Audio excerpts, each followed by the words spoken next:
Welcome everyone. Before we dive in, be sure to drop your thoughts, feelings, and lessons in the comments below. Like the video and subscribe so you never miss stories like this. Let's get into it. The cruelest thing my wife ever did was humiliate me at her father's post-wedding family brunch in Bethesda, 2 months after we said vows, when she stood up in front of both families, lifted her champagne flute and said, "I didn't marry Liam because he's who I wanted. I married him because he was safe." Then she turned, smiled at a man in a tailored charcoal suit and added, "But I'm not going to pretend I don't have options." Everybody laughed like it was a joke. I didn't. I watched my mother's face tighten and my little sister's eyes go glassy. Brielle squeezed my hand under the table and let go. Here's how it happened. My name is Liam Carter. I'm Black, born and raised in Prince George's County, and I build roads for a living literally. I'm a project engineer for a transportation contractor, the kind of job that means 5:15 a.m. alarms, reflective vests, and schedules that don't care about your feelings. I'm steady. I pay bills on time. I know how to keep my voice level in rooms where people expect a black man to be loud or threatening. When Brielle Vaughn met me at a friend's fundraiser in D.C., she said she liked that about me. "You feel like peace," she told me in the parking lot afterward. Hands on my chest like she meant it. We dated for 3 years and I proposed on a Saturday morning in Georgetown after breakfast at this small place that always smelled like cinnamon. I'd been holding the ring in my pocket through the entire walk, pretending I wasn't sweating. She said yes so fast she didn't let me finish my sentence. For a while it was real. She'd come to my job site with coffee, sit in my truck and listen to me talk about concrete pours like it was fascinating. We'd cook together in my apartment, music low, her back against my chest while I chopped onions. She called me husband, even before we were engaged, like she was practicing. Our wedding was the kind of day people still bring up. Late spring at the National Harbor, overlooking the water, with white florals and warm lights strung like stars under a clear tent. My groomsmen wore deep navy tuxes. The women in my family had coordinated jewel tones, radiant and elegant. Brielle walked down the aisle in this fitted satin gown with a long veil that caught the breeze, and when she reached me, she looked straight into my eyes and whispered, "We made it." During our first dance, she pressed her forehead to mine and smiled like I was the only person on earth. That night, she cried happy tears in the hotel room and asked me to slow down because she wanted to remember everything. The romantic part didn't end at the wedding. We took a short honeymoon in Charleston. Just us, no itinerary. We ate shrimp and grits, walked through old streets holding hands, and spent late afternoons on the balcony with iced tea, while she leaned into my shoulder like she belonged there. Back home we built routines. I'd leave early and text her when I got to the yard. "On site. Be safe today." She'd reply with selfies in her scrubs. She worked in corporate wellness, captioned, "Missing my husband." On Friday nights we'd order Thai and watch dumb reality shows, her legs across my lap, my hand tracing circles on her ankle. If love is supposed to feel like home, that's what it felt like. The shift didn't come from nowhere. Came from her friends.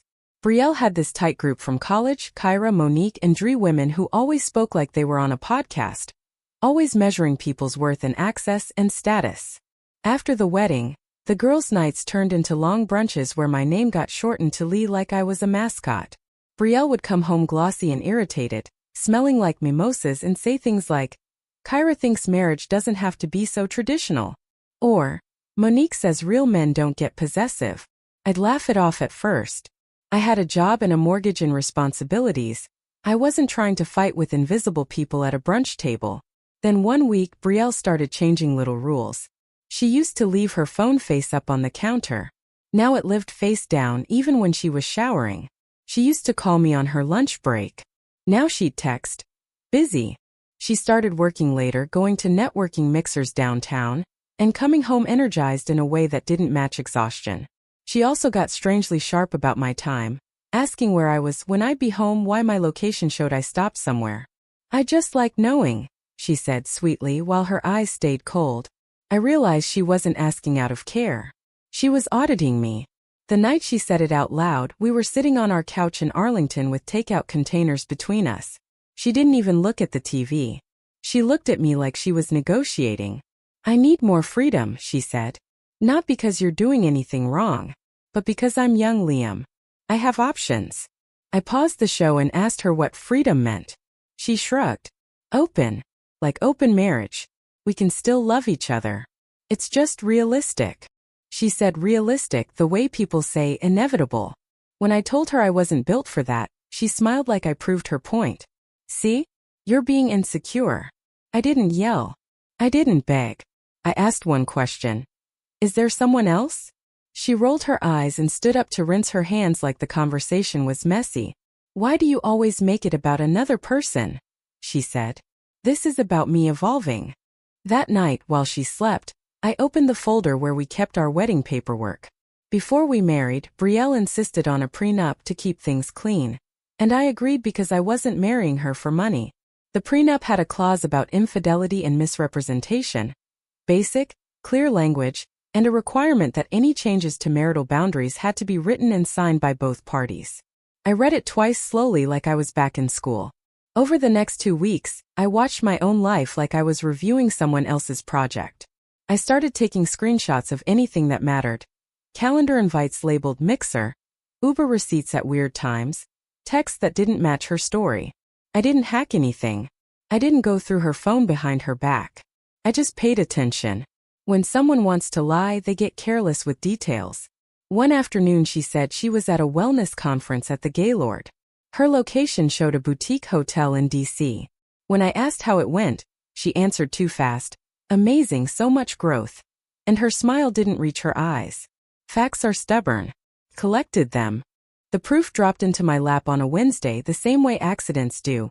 Quiet, sudden, undeniable. Brielle asked me to bring her laptop charger to her office because she forgot it. Her laptop was open on the kitchen counter with a messaging app pulled up. And I wasn't trying to snoop until a notification popped up across the top like it wanted to be seen. Grant, you sure he's not coming tonight? My stomach didn't flip. It went cold. I didn't click anything. I didn't need to. Another message followed. You promised you'd handle him. I don't do secret forever. High-status people talk like their time is a commodity. I wrote the name down. Grant. Then I brought the charger like nothing happened. That evening, I did what I do at work when something doesn't add up. I verified. A quick search, minimal effort. Grant Whitaker. Real estate developer, local interviews, nonprofit boards, pictures at galas. He was the kind of black man magazines call a visionary, the kind of man who shakes hands like he's doing you a favor. And then, in the strangest twist, I remembered Brielle had mentioned him before years earlier when we were dating. She'd shown me an old photo and said, that was a phase. She told me he played her, and disappeared when she wanted commitment. Back then I thought I was the man who helped her heal. Now it made sense. She didn't heal. She just waited until she had something safe to stand on. The unexpected emotional connection that saved me didn't start with sex or drama. It started with small, normal moments. Maya Thompson lived 2 doors down in our condo building. A black woman around my age, quiet, always polite.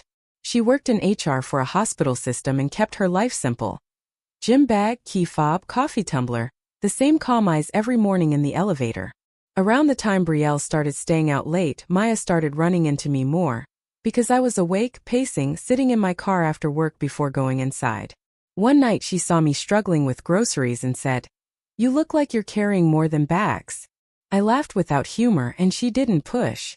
She just held the door and said, if you ever need a safe conversation, I'm around. The connection grew the way real ones do, slow and ordinary. Maya would text me a photo of a neighborhood notice. Parking enforcement is out. I'd reply, good looking out. She'd hand me an extra plate of food when she cooked too much. I'd help her carry a box upstairs when a delivery arrived. One Saturday morning, she found me in the lobby in work clothes, exhausted, and asked if I'd eaten. I said no, so she walked with me to a small diner nearby. We sat in a booth, and I told her the cleaned-up version of what was happening, and she listened like my words mattered. She didn't call Brielle names or hype me up. She said, Liam, you don't have to compete for basic respect. That line landed in my chest and stayed there. Brielle panicked the moment she felt control slipping, and it showed. She started love-bombing me in bursts. Random kisses, sudden lingerie, surprise dinners, like she was trying to reset the version of me she preferred. Then she'd flip and accuse me of being distant if I didn't respond fast enough. Are you talking to someone? She asked one night, eyes narrow. I shrugged. I'm talking to reality. She went still. 2 days later she tried to rewrite history, telling me she only wanted options because I worked too much, because I wasn't affectionate enough, because I made her feel alone. I didn't argue. I started moving money. Quietly. Legally. Like a man who learned the difference between love and leverage. I met a lawyer in D.C. on my lunch break. A black woman named Patrice Holloway with a sharp bob and a calmer stare than mine. I brought the prenup, my notes, and a timeline. She didn't act surprised. She acted prepared. This clause is strong, she said, tapping the page. And her request for an open marriage matters, because she didn't follow the written requirement. Patrice helped me separate accounts, document contributions to the mortgage, and set up a new direct deposit. I didn't drain anything. I didn't hide anything. I just stopped being the only person paying for someone else's freedom. At home, I began packing non-essential items, my grandfather's watch, my college photos, my work documents, one bag at a time. The night Brielle finally dumped me, she did it like she wanted an audience even if the room was empty. She stood in our bedroom doorway in a silk robe and said, "I can't do this anymore. You're not enough for the life I meant to have." Then she added, quieter, like a knife that doesn't need force, "Grant wants me. He's real. He has standards. I'm not going to shrink myself to make you comfortable." She expected me to plead. I didn't. I nodded once and said, "Okay." That word didn't mean I agreed with her. It meant I accepted the truth. She blinked like she couldn't find the script. "That's it," she demanded. I looked at her and said, "I'm not a lover boy you can play with. I'm a husband you just lost." The family event where it all came to a head was her father's retirement celebration in Bethesda. Catered food, rented hall, family dressed like a magazine spread. Brielle arrived on Grant's arm like she was debuting a new life. He shook hands with her uncles, smiled for photos, and kissed her cheek like ownership. Brielle watched me from across the room, waiting for me to break. I didn't. I waited until she tried to corner me near the dessert table and whispered, "Be mature tonight." That's when I handed her a slim envelope, papers, not drama. "You asked for options," I said calmly. "So I chose one." Her smile cracked and she hissed, "Not here." I leaned in just enough for her to hear. "You made here the moment you announced your options at brunch." Then Patrice walked in, nodded at me, and greeted her father politely. Professional, not theatrical. The confrontation wasn't a speech. It was clean consequences in real time. Brielle opened the envelope and realized the prenup clause meant what it said. She'd assumed marriage made her untouchable. It didn't. Her father asked quietly, "Brielle, what is this?" Brielle tried to laugh it off, but Grant's face tightened when Patrice greeted him by full name and asked if he'd like to confirm he was aware of Brielle's marital status when he pursued her. Grant didn't answer. He checked his phone twice, then excused himself for a call. He never came back. Later, I learned why. The visionary developer had partners who didn't like scandal, and he was already balancing rumors. Brielle was not a love story to him. She was a risk he could cut. Karma didn't look like fireworks.